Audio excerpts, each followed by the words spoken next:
அன்னதானம் ரொம்ப உயர்வானது. அன்னோதகம் சமம் தானம்.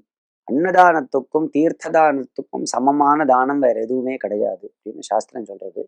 ஏன் அப்படின்னு பார்த்தோம்னா, மற்ற எந்த தானமா வேணா இருக்கட்டும். நீங்க குடுக்க குடுக்க எவ்வளவு குடுத்தாலும் அவ வாங்கிப்பா. இன்னும் கொஞ்சம் குடுத்தா தேவலையே அப்படின்னு தோணும். எவ்வளவு குடுத்தாலும்.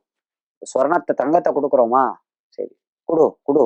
எவ்வளவு குடுத்தாலும் வாங்கிட்டே இருப்பான். வஸ்திரத்த குடுக்குறோமா? வாங்கிப்பா. பூமி தானம் பண்றியா? சரி குடு. பசுமாட்ட குடுக்குறியா? இடத்தோட குடு. வேண்டாம்னு சொல்ல மாட்டான். வச்சுக்கிறதுக்கு இடம் எனக்கு இடத்தோட சேர்த்து குடுத்தா நான் வாங்கிக்கிறேன் அப்படிம்பான்.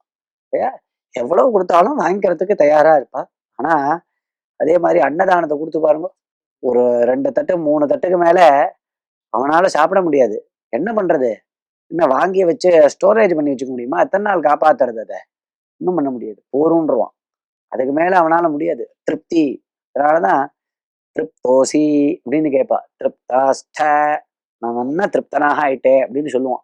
வேற எந்த தானம் கொடுத்தாலும் இன்னும் கொஞ்சம் கொடுத்திருந்தா நன்னா இருக்குமே அப்படின்னு தோணும்.